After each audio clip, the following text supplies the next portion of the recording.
எதுவும் ஒரு முன்னறிவிப்போ இல்லாமல் நாங்கள் கான்ட்ராக்ட் விடுறோன்ட்டு 3 மாதத்துக்கு முன்னே சொன்னால் வேறு இடம் வேலை பார்த்துருக்கோம். எதுவுமே சொல்லாமல் முன்னறிவிப்பு இல்லாமல் வேலை நிறுத்தம் செஞ்சுட்டாங்க 1ஆம் தேதி. காலையில் வழக்கம் போல் எந்திரிச்சு வேலைக்கு போகிறவங்க கிட்ட இன்னிலேருந்து நீங்கள் வேலையில் இல்லை, நீங்கள் வந்து இதுக்கப்புறம் கான்ட்ராக்ட் பேசிஸில் தான் வேலை பார்க்க போகிறீங்க. இந்த ஆட்சிக்கு எதிராக குறிப்பாக முதலமைச்சருக்கு எதிராக வந்து அவங்க கூட விடக்கூடிய சாபங்கள் இதெல்லாம் எங்கே போய் சேரணும் என்னாலே இல்லை. கலங்கடிக்கிற மாதிரி இருக்குது அந்த காட்சியை நீங்கள் போய் பார்த்தீங்கன்னா தெரியும். இது இவங்களுக்கு ஆட்சிக்கு அழிவுக்கான ஆரம்பம் நான் நினைக்கிறேன். ஏன்னா பல பெண்கள் வந்து இவங்கெல்லாம் சாதாரண ஆட்கள், கூலி ஆட்கள் கூட சொல்ல முடியாது. இவங்க ஒரு துப்புரவு தொழிலாளர்கிட்ட போயிட்டு நீங்கள் உங்களுடைய ஜம்பத்தை காட்டிட்டு இருக்கீங்க.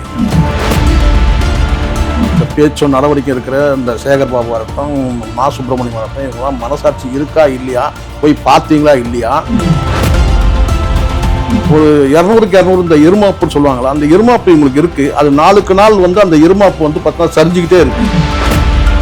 வெக்கமால இந்த மீடியாக்கள்லாம் நான் கேட்குறேன், மானங்கன்னு இருக்க இந்த மெயின் ஸ்ட்ரீம் மீடியாக்கள்லாம் அந்த மக்களை இது வரைக்கும் ஏதாவது கவர் பண்ணி ஏதாவது ஒரு செய்தி வெளியிட்டிருப்பாங்களா? 1-2 சேனல் தவிர மெயின் ஸ்ட்ரீம் மீடியாக்கள் எல்லாமே வந்து அமைதியாக தான் இருக்கும்.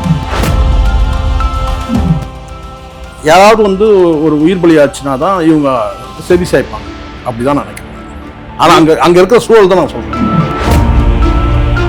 திங்க் பாலிடிக்ஸ் நேயர்களுக்கு வணக்கம். நான் நிவேதிதா சந்திரசேகர். இன்னைக்கு நம்மளோட கேள்விகள் 1000 நிகழ்ச்சிக்கு சிறப்பு விருந்தினராக வந்திருக்கக்கூடியவர் மூத்த பத்திரிகையாளர் ஷெகுவரா ஜெய்சங்கர் அவர்கள். அவரை நேர்காணலுக்கு வரவேற்கலாம். வணக்கம். எப்படி இருக்கீங்க? வணக்கம். அடித்தட்டு மக்களுடைய வாழ்வாதாரத்தை எப்படியெல்லாம் ஸ்பாயில் பண்ண முடியுமோ அப்படியெல்லாம் இந்த அரசாங்கம் நடந்துகிட்டு இருக்கு அப்படிங்கிற ஒரு குற்றச்சாட்டு எப்பவுமே இருக்கு.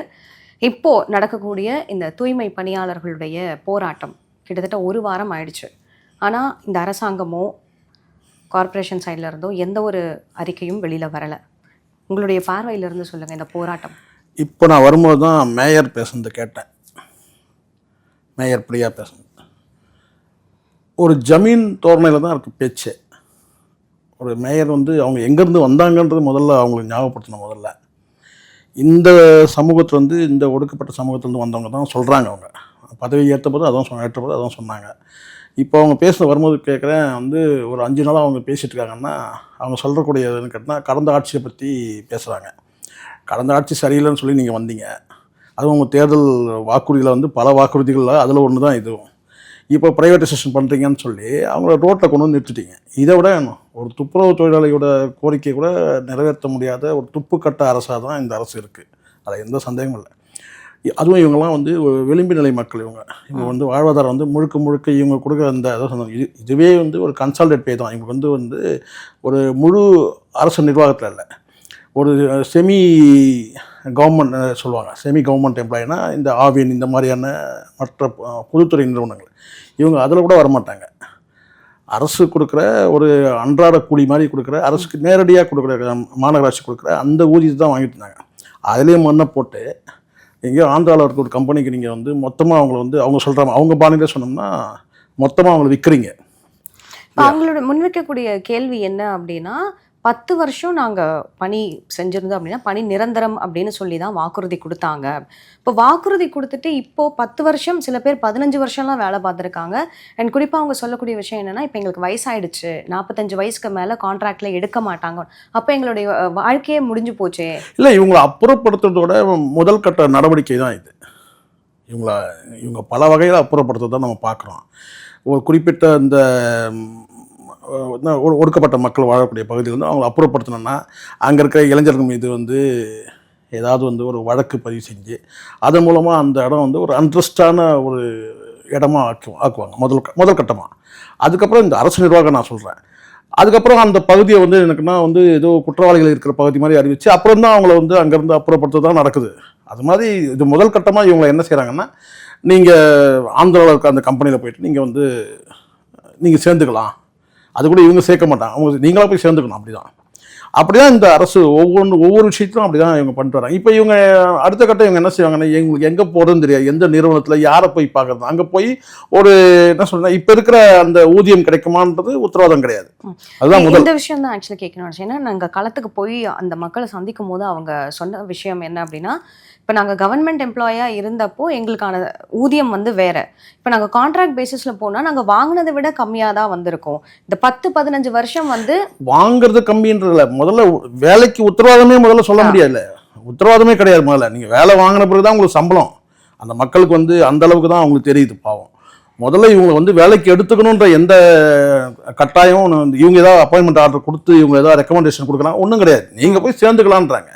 உங்களுக்கு இன்னையிலேருந்து வேலை இல்லை, நீங்கள் வேணும்னா அங்கே போய் சேர்ந்துக்கலாம். அதுதான் இப்போ கேள்வி என்னன்னா, ஒரு அரசாங்கம் ஒரு முன்னறிவிப்பே இல்லாமல் இன்னைக்கு காலையில் வழக்கம் போல் எந்திரிச்சு வேலைக்கு போகிறவங்க கிட்ட இன்னிலேருந்து நீங்கள் வேலையில் இல்லை, நீங்கள் வந்து இதுக்கப்புறம் கான்ட்ராக்ட் பேசிஸில் தான் வேலை பார்க்க போகிறீங்க அப்படின்னு ஒரு அறிவிப்பே இல்லாமல் எப்படி சார்? அதுதான் சொல்கிறேன், இதுதான் அரசு பயங்கரவாதம்ன்றது. இதுதான் இந்த சாதாரண ஒடுக்கப்பட்ட மக்கள் இவங்க என்ன செஞ்சிருவாங்க? மிஞ்சி மிஞ்சி எங்கே போவாங்க?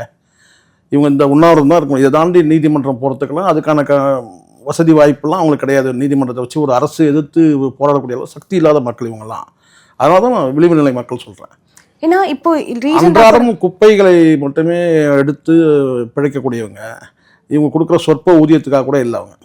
அவங்க அங்கே போய் வந்து குப்பைகள் எடுக்கும்போது அந்த குப்பைகளை இருக்கிறத அப்புறம் வந்து சில கடைகளில் கொடுக்குற அந்த வாழ்வாதாரங்கள் 5-10 வாங்கிட்டு அப்படி தான் வந்து இவங்க வாழ்ந்துட்டு இருக்கிறாங்க. தவிர அரசு கொடுக்குற ஊதியத்தால்வே இவங்களால வந்து இன்னைக்கு சிட்டியில் உங்களுக்கு தெரியும், குறைஞ்சபட்சம் ஒரு 20,000 ரூபாய் இல்லைன்னா அவங்களால வந்து வாழ முடியாது. இங்கே வந்து ஏதோ ஒரு பெண்கள் மட்டுமே இல்லை, ஆண்களும் இருக்கிறாங்க. முழுக்க அந்த குடும்பத்தில் கல்வி அவங்களோட வாழ்வாதாரம் முழுக்க இவங்க கொடுக்குற அந்த சொற்ப ஊதியத்தில் தான் இருக்குது. அவங்க சொன்னது அதுதான். என்னன்னா இதில் ஆல்மோஸ்ட் ஒரு 90% இந்த போராட்டம் நடந்துட்டு இருக்க அந்த களத்தில் வந்து 90% பெண்கள் தான். இந்த தூய்மை பணியாளர் அந்த வேலையில் வந்து 90% பெண்கள் தான் அதிகமாக இருக்காங்க. அதுவும் கணவனை இழந்தவர்கள், மதுவுக்கு அடிமையான கணவன்கள், 45 வயசுக்கு மேலே உள்ளவங்களும் இருக்கிறாங்க. ஸோ இவ்வளோ இருக்கும்போது வந்து அதுவும் டிஃப்ரெண்ட்லி ஏபிள்டாக கூட இருக்காங்க சில பேர். இருந்துமே இந்த வேலையை நம்பி பிள்ளைங்களோட படிப்பு இருக்குது. இப்போது இதெல்லாம் பார்க்கும்போது இவங்க இந்த தூய்மை பணியாளர்களுடைய பிரச்சனை ஒரு பக்கம் அப்படின்னா, அவங்களுடைய குடும்பம், அடுத்த தலைமுறையுடைய கல்வி, வாழ்வாதாரம், இது எல்லாமே அதுதான் இவங்களோட டோட்டல். அதனால தான் அந்த அம்மா காலையில் ஒரு அம்மா அழுதுட்டு இருக்கிறத பார்க்குறேன். என்னன்னு கேட்டால் அவங்க சொல்ல முடியாத குமுறல்களை கொட்டுறாங்க. இந்த ஆட்சிக்கு எதிராக, குறிப்பாக முதலமைச்சருக்கு எதிராக வந்து அவங்க கூட விடக்கூடிய சாபங்கள் இதெல்லாம் எங்கே போய் சேரணும் என்னாலே இவங்க கலங்கடிக்கிற மாதிரி இருக்குது. அந்த காட்சியை நீங்கள் போய் பார்த்தீங்கன்னா தெரியும்.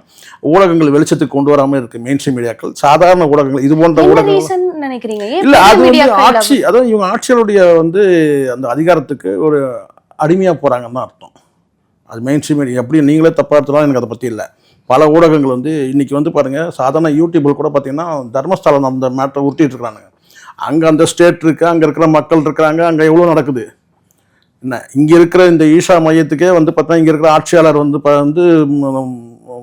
சாமரம் வீசிட்டு இருக்கிறாங்க. அங்கே தர்மஸ்தலம் என்ன நடக்குதோ அதே தான் இங்கே ஈஷாவிலையும் நடக்குது.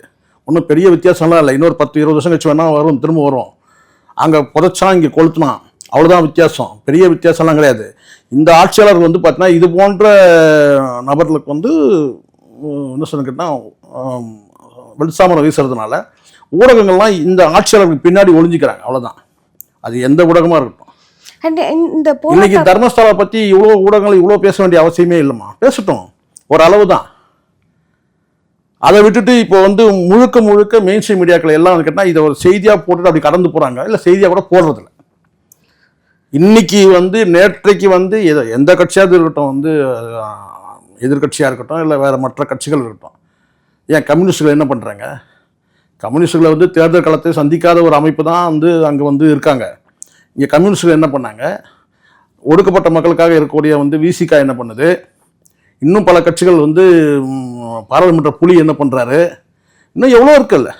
அப்போ இவங்கெல்லாம் என்ன செய்கிறாங்கன்னா, இவங்களுக்கு பின்னாடிலாம் வந்து இந்த ஊடகங்கள் தான் இருக்கிறாங்க. இந்த விஷயத்தை வெளிச்சத்துக்கு வராமல் வந்து பார்த்தீங்கன்னா ஆட்சியாளருக்கு துணை போடும்போது அவங்களுக்கு ஏதாவது இதன் மூலமாக பலன் கிடைக்கும். அவ்வளோதான். மூடிமறை இந்த போராட்டத்தை இருட்டடி பண்ணுறாங்க. நல்லா தெரியுது. அந்த இடம் எப்படி இருக்குன்னா ஸ்தம்பிக்கிற மாதிரி இருக்குது. நீங்கள் இடத்த அனுமதி கொடுத்துட்டாலே பெரிய விஷயம் இல்லை. அந்த அம்மா மேயர் பிரியா சொல்கிறாங்கல்ல, நாங்கள் வந்து கலந்துரையாடல் பண்ணுறோம். அது என்ன கலந்துரை? யாரோட கலந்துரை? அதுதான் யாரோட பேச்சுவார்த்தைன்றது ஒரு வார்த்தை இருக்கு. நீங்க வந்து யாரோட பேச்சுவார்த்தை நடத்துனீங்க? அதுக்கான எந்த ஆதாரம் இருக்கு? கலந்துரைன்னு சொல்றீங்கல்ல, யாரோட கலந்துரை? அவங்களோட பேசினா ஏதாவது படம் வந்துருக்கணும்ல. இல்லை அவங்க என்ன சொன்னாங்க, நீங்க என்ன சொன்னீங்க? அப்ப இதுவே வந்து ஒரு பொய் தான். நீங்க மீடியேட்டரை விட்டு பேசுற அரசு நேரடியாக நீங்க வந்து ஒரு அதிகாரிகள் போய் பேசுறாங்கன்னா அது குறைஞ்சபட்சம் நமக்கு வந்து ஒரு காட்சியாக கூட வரலையே இது வரைக்கும் இந்த 5 நாட்கள்ல. இல்லை கலந்துரை அப்படின்னா சரி ஓகே, இதை பிரைவேட்டைசேஷன் பண்ண வேண்டாம், ஏன்னா இவ்வளோ மக்களுடைய வாழ்வாதாரம் பாதிக்கப்படுது, நம்ம கொடுத்த வாக்குறுதி அப்படின்னு சொல்லிட்டு அவங்களுக்கு அதை திரும்ப அவங்களுடைய பணி அவங்களுக்கு கொடுத்துருந்துருக்கணும். இல்லை, இது நான் நினைக்கிறேன் இவங்களுக்கு இது ஆரம்பம். இன்னைக்கு நான் காலையில் பார்த்த காட்சியை வச்சு நான் சொல்கிறேன்னா, இது இவங்களுக்கு ஆட்சிக்கு அழிவுக்கான ஆரம்பம் நான் நினைக்கிறேன். ஏன்னா பல பெண்கள் இவங்களாம் சாதாரண ஆட்கள், கூலி ஆட்கள் கூட சொல்ல முடியாது. இவங்க ஒரு துப்புரவு தொழிலாளர்கிட்ட போயிட்டு நீங்கள் உங்களுடைய ஜம்பத்தை காட்டிட்டு இருக்கீங்க, உங்களுக்கு எவ்வளோ இருக்குது. இதை உடனடியாக சம்மந்தப்பட்ட அந்த அமைச்சர் நேரில் போய் பார்வையிட்டு பேசி, இல்லை அவர் எல்லைக்கு உட்படலைன்னா இன்னொருத்தர் இருக்கிறார்ல, கூடவே சுத்தரவர் இருக்கிறார்ல, அந்த பகுதியில் இருக்கிற முக்கியமானவர், பிரபலமானவர், முதலமைச்சர் ரொம்ப விசுவாசமானவர் சேகர் பாபு போய் பேசணும்ல. என்ன அப்படின்னா என்ன இவங்க கூட சாஞ்சிரமா கேட்ட வரைக்கும் அந்த ஏரியா கவுன்சிலர் கூட அதை பத்தி அதான் நான் சொல்றேன். இது அப்பட்டமான ஒரு பொய் தானேன்னு கேட்கறேன் நான். இந்த மேயர் பிரியா சொல்றது அதுவும் ஒரு ஜமீன் தோரணம் தான் பேசுறாங்க. நீங்க பாருங்க, வேணா இருக்கு அலட்சியமா கொஞ்சமாச்சும் அந்த வருத்தம் இருக்கா?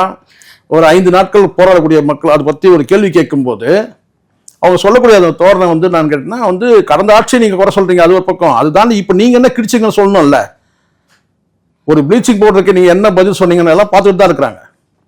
நாட்கள் ரொம்ப நெருங்கிட்டே இருக்குமா, இது நல்லதில்லை. நான் சொல்கிறேன், நான் எப்பவுமே ஒரு நியாயப்படுற உங்களுக்கு தெரியும், நான் யார் சார்பாக பேசவே இல்லை. அந்த மக்கள் படக்கூடிய அந்த பெண்கள் காலையில் நான் பார்க்குறேன், அந்த டிராஃபிக்கில், அந்த வெயிலில் எவ்வளோ இது ஒரு 5 நாளாக இழுத்துட்டு வெக்கமா இல்லையா இந்த அரசுக்குன்னு கேட்குறேன் நான்.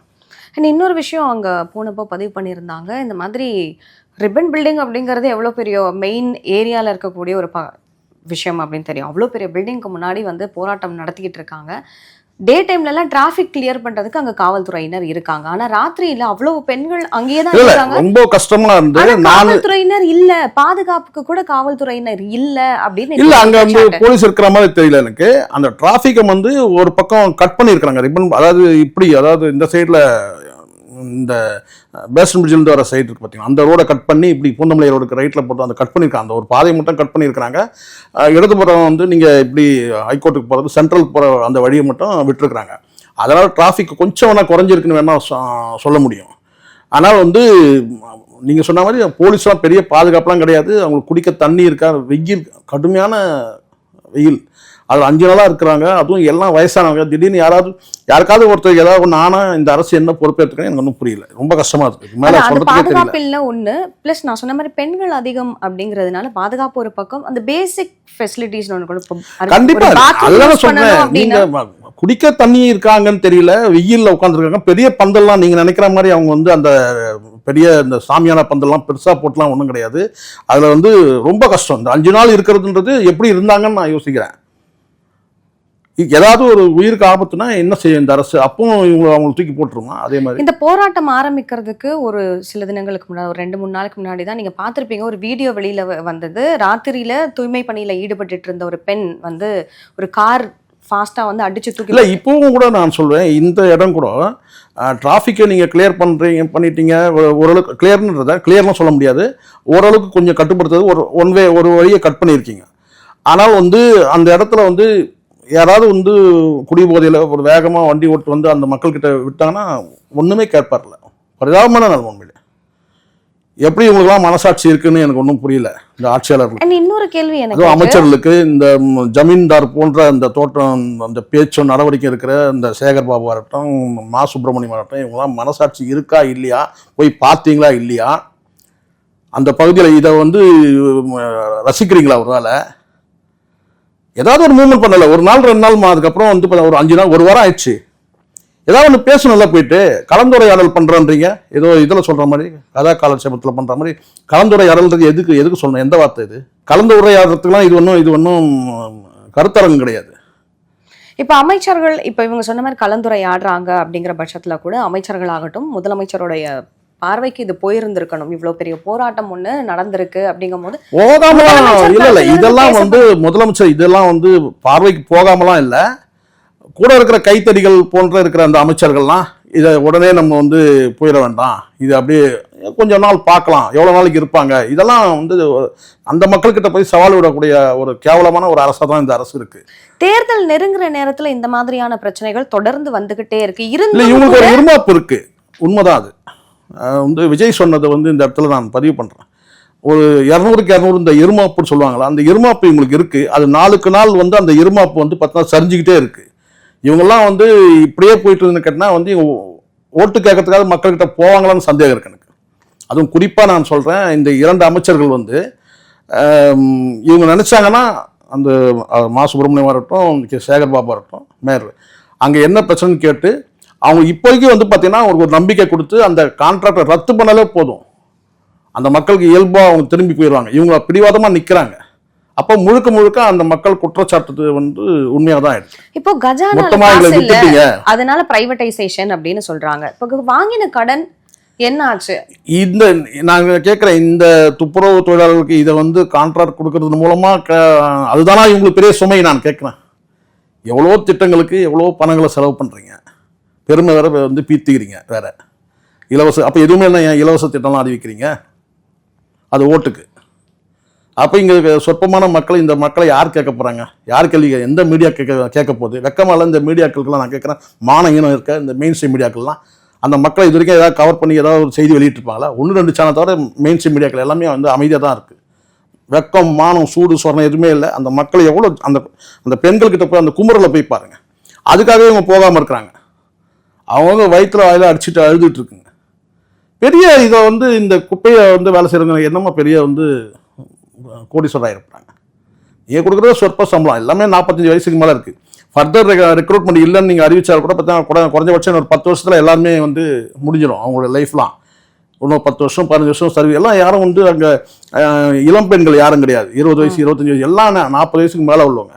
இப்போ போய் அவங்ககிட்ட போயிட்டு இந்த சவால் விட்டுக்கிட்டு வீராப்பு காமிச்சிக்கிட்டு மேயர் பேசுகிற பேச்சை பாருங்கள். இப்போ இந்த போராட்டத்துடைய அடுத்த கட்டம் என்னவா இருக்கும்னு நினைக்கிறீங்க? போராட்டம் என்னன்னா, இதே மாதிரி இருந்தாங்கன்னா அந்த வெயில் அவங்க வந்து சாப்பிட்றாங்களா இல்லையா, அவங்களுக்கு அந்த சூழ்நிலை என்னன்றது தெரியல. யாராவது வந்து ஒரு உயிர் பலி ஆச்சுன்னா தான் இவங்க செவி சாய்ப்பாங்க, அப்படிதான் நான் நினைக்கிறேன் நான். ஆனால் அங்கே இருக்கிற சூழல் தான் நான் சொல்கிறேன். நீங்கள் வேணா போய் பாருங்க, நீங்கள் வேணா போய் பாருங்க. சில பேர் வந்து அந்த இவங்க நினைக்கலாம் அவங்க 3 வேளை சாப்பிட்டுக்கிட்டு நல்லா ஜாலியாக இருந்துட்டு, அங்கே கிடையாது. அந்த சூழ்நிலை அப்படி இல்லை. அங்கே இருக்கிற மக்கள் யாராவது ஒருத்தருக்கு வந்து ஏதாவது வந்து உடல் கேடு ஏதாவது ஏற்பட்டு ஏதாவது ஒன்று ஆச்சுன்னா அப்போ தான் இந்த அரசு வந்து செவி மடுக்குன்ற மாதிரி இருக்கு. இல்லை, களத்தில் பார்த்ததுனால தான் சார் கேட்குறேன். ஏன்னா ரொம்ப வயசானவங்கெல்லாம் அங்கே இருக்காங்க. ஒருவேளை நீங்கள் சொன்ன மாதிரி இப்போ உயிர் பலிங்கிறது இப்போ சர்வசாதாரணமாயிருச்சு. டெய்லி நம்ம வந்து செய்திகள் அதை பார்த்துட்டு தான் இருக்கோம். அதுக்கு ரொம்ப சீரியஸான ஒரு பலி அப்படின்னா மட்டும்தான் அந்த சைட்ல இருந்து சாரி இல்லை அந்த மாதிரியான விஷயங்கள்லாம் வெளியில் வருது. இல்லைன்னா ஒரு உயிர் தானே அப்படின்னு கடந்து போட்டு இல்லை. இவங்களுக்கு என்னென்னா மற்ற அமைப்புகள் இருக்காங்கல்ல, நான் சொல்கிறதுன்னு கேட்டால் அரசியல் சார்பற்ற மற்ற அமைப்புகள் யாரும் அந்த மக்கள்கிட்ட போய் இதுவும் வந்து ஒரு ஆதரவாக இல்லை அப்படின்றது தெரியுது. அதனால் இவங்களுக்கு என்னென்னு கேட்டால் ஒரு பெரிய வந்து ஒரு எஃபெக்டிவாக ஒன்றும் கிடையாது. ஊடகங்களை வந்து ஊடகங்கள் மூலமாக இருட்டடி பண்ணிட்டா போதும். ஏன் அந்த மற்ற அமைப்புகள் போய் ஆதரவு அளிக்கலன்னா ஊடகங்கள் அது அவங்களுடைய போராட்டத்தை வெளிச்சத்துக்கு கொண்டு வரவே இல்லை. இப்போ நான் நேரில் பார்த்ததுனால இங்கே நான் பேசுகிறேன். அங்கே சூழ்நிலை என்னன்றதை தெரிஞ்சுது. என்னடா இது 1 நாள் 2 நாள்னா பரவாயில்ல, தொடர்ச்சியாக ஒரு 5 நாள்னா என்ன நிலைமைன்னு சொல்லி பார்க்கும்போது அங்கே உள்ள நிலைமை நமக்கு புரியுது. இப்போ மிருகங்களுக்கு கூட ஒரு சில கமிட்டிஸ் இருக்கு சார். இப்போ பீட்டா மாதிரியான அமைப்புகள் போராடினாங்க, மாதிரியான விஷயங்கள். ஆனா இந்த மாதிரி மக்களுக்கு எத்தனையோ பொதுநல அமைப்புகள் இருக்கு. அந்த அமைப்புகள் வந்து போய் அங்க வந்து எந்த ஒரு அவங்களுக்கு ஆதரவா இருக்கிற மாதிரி எனக்கு தெரியல. அதுக்கு காரணம் என்ன? ஒருவேளை ஆட்சியாளருக்கு பயப்படுறாங்களா என்னன்னு தெரியல. நாம இப்ப பேசணும் ஆட்சியாளர் பயந்துலாம். பொதுநல அமைப்புகளே வந்துட்டு போராடுறதுக்கு தானே சார். அந்த போராட்டத்தை வந்து குறைஞ்சபட்சம் தார்மீக ஆதரவு கூட தரவே இல்லை. இப்போ ஊடகம் மூலமா வந்து ஒரு கருத்து வெளியிட்டாங்க கோபி சுதாகர். அந்த கருத்துக்கு வந்து ஊடகங்கள் சார்பாக ஆதரவாக பலரும் பேசுறதை நம்ம பார்க்குறோம். இது ஒரு பக்கம் தான். நான் வந்து அதை தப்புன்னு நான் சொல்லலை, நான் கூட பேசியிருக்கேன். ஆனால் வந்து இந்த மக்கள் வந்து ஒரு 5 நாளாக வந்து ஒரு 6 நாளாக வந்து போராடிட்டு இருக்கிறாங்க. இது 6வது நாள் நினைக்கிறேன். அப்போது வந்து இவங்களுக்கு என்ன வந்து இந்த பொதுநல அமைப்புகள், ஊடகங்கள், மற்ற அமைப்புகள் வந்து இந்த அரசுக்கு வந்து இந்த அரசுக்கு காது கேட்காமலாம் இல்லை, கேட்குது. அது கேட்டும் கேட்காத மாதிரி இருக்காங்கன்னா அப்போ இதை வந்து முகத்தில் அரைஞ்சா மாதிரி வந்து இதை வந்து இந்த விஷயத்தை வெளியே கொண்டு வர்றது யார் செய்யணும்? ஊடகங்கள் தான் செய்யணும், பொதுநல அமைப்புகள் செய்யணும். அரசியல் கட்சிகள் வந்து இப்போ அதிமுகவோ தாவேகாவோ இல்லை மற்ற அரசியல் கட்சிகள் போய் வந்து அவங்களுடைய அரசியல் கடமைக்கு போகலாம். ஆனால் மற்ற அமைப்புகள் என்ன பண்றாங்க? ஏன் இவங்க இந்த போராட்டத்தை ஒருவேளை இன்னும் ஸ்ட்ராங்கா அவங்க ஆதரவு தெரிவிச்சு ஸ்ட்ராங்கா எடுத்து போயிருந்திருக்குமா? நிச்சயமா சொல்ல இனிமேல் பண்ணுவாங்கன்னு கூட நான் நம்புறேன், நான் நினைக்கிறேன். இனிமேல் வந்து பார்த்தீங்கன்னா இது வந்து அரசியல் சாயம் எதுவும் இருக்கிற மாதிரி எனக்கு தெரியல. அங்கே போய் பார்க்கும்போது ஒரு அரசியல் கட்சிகள் தூண்டி விட்டு பண்ணுற மாதிரி இல்லை. அவங்க சொல்லக்கூடிய எல்லாமே வந்து பார்த்தீங்கன்னா வந்து நிஜம், உண்மை, எல்லாமே உணர்வுபூர்வமாக இருக்குது. அவங்களுடைய அழுகை, கண்ணீர் எல்லாமே. ஆனால் இது வந்து இந்த அரசு வந்து அதுவும் துச்சமாக ரொம்ப தூக்கி ஒரு லெஃப்ட் ஹேண்டில் சொன்னார்ல கொஞ்ச நாள் முன்னாடி சேகர் பாபு, நாங்கள் இதெல்லாம் லெஃப்ட் ஹேண்டில் டீல் பண்ணோன்ட்டு. அப்படியே அந்த மக்களை வந்து லெஃப்ட் ஃபிங்கரில் டீல் பண்ண மாதிரி தான் இருக்குது அவங்க நிலைமை. நான் பார்க்குறேன் இவ்வளோ அந்த அரசுக்கு வந்து இவ்வளோ பிடிவாதம், இவ்வளோ ஆணவம் தேவையில்லைன்னு நினைக்கிறேன். அப்படி தான் நான் இது இருக்குது. ரொம்ப அலட்சியப்படுத்துகிற மாதிரி இருக்குது அந்த மக்களை.